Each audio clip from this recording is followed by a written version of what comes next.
இன்றைய புனிதர் அறிவோம். டிசம்பர் 22. புனித பிரான்சிஸ் சேவியர் காப்ரினி. நம்பிக்கை உள்ளவர்களது விசுவாசத்தை மீட்டெடுப்பதே எமது பணி என்று பலரது விசுவாசத்தை மீட்டெடுத்து பலருக்கு மறுவாழ்வளித்து விசுவாசம் கொள்ளுங்கள், நீங்கள் புதுமைகளை பார்ப்பீர்கள் என்று ஆண்டவர் மீது ஆழமான விசுவாசம் கொண்டு வாழ்ந்தவர்தான் பிரான்சிஸ் சேவியர் காப்ரினி. இவர் அகஸ்டினோ காப்ரினி, ஸ்டெல்லா ஓல்டனி ஆகியோரின் 13 குழந்தைகளுள் கடைக்குட்டி மகளாக இத்தாலி நாட்டில் லம்பார்டி பகுதியில் 1850ஆம் ஆண்டு ஜூலை 15 அன்று பிறந்தவர். 13 குழந்தைகள் பிறந்திருந்தாலும் 4 பேர் மட்டும் உயிரோடு இருந்தார்கள். அவர்களுள் காப்ரினி மிகவும் மெலிந்த தேகமுடையவராக இருந்தார். காப்ரியின் மூத்த சகோதரி ரோசாதான் இவரை தாய்போல் கவனித்துக் கொண்டார். கத்தோலிக்க விசுவாசத்தில் வளர்த்தெடுத்தார். கிராமத்து பள்ளியில் ஆசிரியராக இருந்த ரோசா தன் தங்கைக்கு ஆரம்ப கல்வியை கற்றுக் கொடுத்தார். 1858 ஆகஸ்ட் 1 தேதி காப்ரினி உறுதி பூசுதல் பெற்றார். திருத்தைலம் தம்மீது பூசப்பட்ட வேளையிலே இறைவனின் தனிச்சிறப்பு மிக்க அருளால் அவர் நிரப்பப்படுவதை உணர்ந்தார். அந்நொடி முதல் நல்ல கத்தோலிக்க வாழ்வு வாழ்ந்த காப்ரினி கீழ்ப்படிதல் ஒழுக்கம் வழியாக இறைவனை நெருங்கலாம் என்று உணர்ந்ததால் 9 வயதில் முதல் நற்கருணை பெற்றார். அந்நாளிலிருந்து இயேசுவுடன் எப்போதும் நெருக்கமாக இருக்க வேண்டும் என்று முடிவெடுத்து மாதா சபையில் சேர்ந்தார். இறைப்பணியாற்ற விருப்பம் கொண்ட காப்ரினி சீனாவிற்கு போக விரும்பினார். அதனை தம் சகோதரியிடம் தெரிவித்த போது அதிர்ச்சியடைந்த ரோசா, நீ சிறிய குழந்தை, அறியாமல் இருக்கிறாய், உன்னால் எப்படி இப்படியெல்லாம் சிந்திக்க முடிகிறது என்று அவரை கடிந்து கொண்டார்.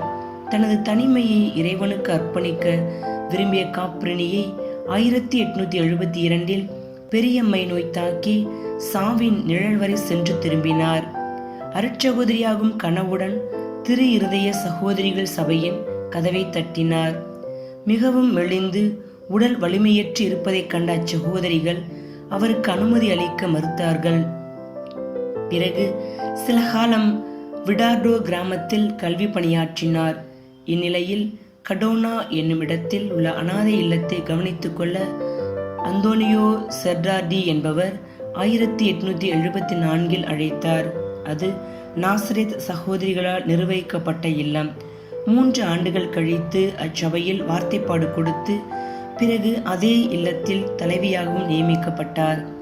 1880 புதிய சபையை ஆரம்பிக்குமாறு ஆயர் டொமினிகோ ஜெல்மினி கூறினார். அவரது ஆதரவுடன் திரு இருதய மறை பணியாளர்கள் சபையை ஆரம்பித்தார். 1888 மார்ச் 12 அன்று ரோமை அனுமதி பெற்றார். எண்ணற்ற பள்ளிகளையும் கல்லூரிகளையும் அனாதை குழந்தைகளுக்கு மறுவாழ்வு இல்லங்களையும் விடுதிகளையும் கட்டியெழுப்பி மக்களின் நலனுக்காகவும் சபையின் வளர்ச்சிக்காகவும் சிறப்பாக உழைத்தார். சீனாவிற்கு சென்று பணியாற்ற வேண்டும் என்று ஆசைப்பட்டார். ஆனால் திருத்தந்தை 13ஆம் சிங்கராயர் இவரை ஐக்கிய நாடுகளுக்கு போகும்படி கட்டளையிட்டார்.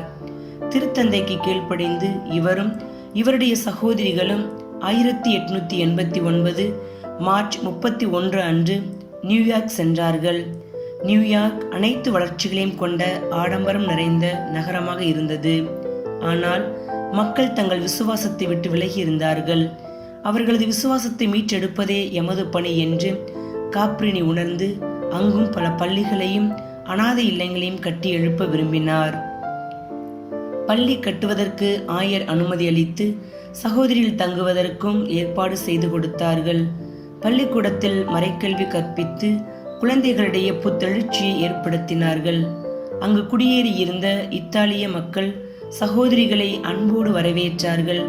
அவர்களுக்கு ஆங்கிலம் தெரியாததால் திருப்பலிக்கு செல்லாமலும் பாவ மன்னிப்பு பெறாமலும் சிலர் 30 ஆண்டுகள் வரை இருந்ததை கவனித்தார். அவர்களின் விசுவாசத்தை உயிர்ப்பிக்க உறுதியெடுத்தார். செஸ்னோலா என்பவரது வீட்டின் ஒரு பகுதியில் சகோதரிகள் தங்கிக் கொண்டு மறுபகுதியை அனாதை இல்லமாக மாற்றினார்கள். பலருக்கு பல்வேறு உதவிகளை செய்தார்கள். இவர்களது பணிகளை கண்ட மக்கள் இவர்களுக்கு எண்ணற்ற உதவிகளை செய்தார்கள்.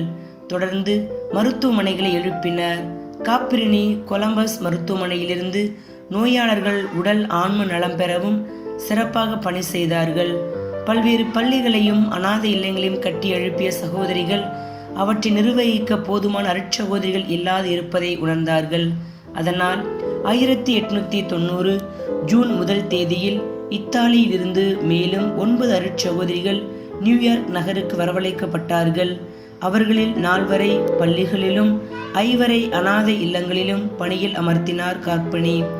இத்தாலி குடியேறிகளிடம் நல்ல மாற்றம் ஏற்படுவதை கண்டார். அவர்களுக்காக கோவில்களை கட்டினார். பெண்கள் வாழ்வில் வளம் பெற தொழிற்கல்வி வழங்கினார்.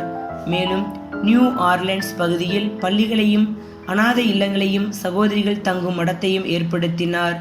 இவ்வாறு பல பள்ளிகளையும் அனாதை இல்லங்களையும் கட்டி எழுப்பியவர்.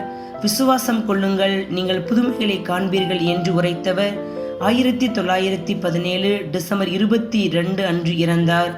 திருத்தந்தை 11ஆம் பத்திநாதர் 1938 நவம்பர் 13 அன்று இவரை அருளாளராக அறிவித்தார். திருத்தந்தை 12ஆம் பத்திநாதர் 1946 ஜூலை 7 அன்று புனிதராக உயர்த்தினார். புனித இடம் கற்போம். ஏழைகளையும் ஆதரவற்றவர்களையும் அன்போடு அரவணைப்போம்.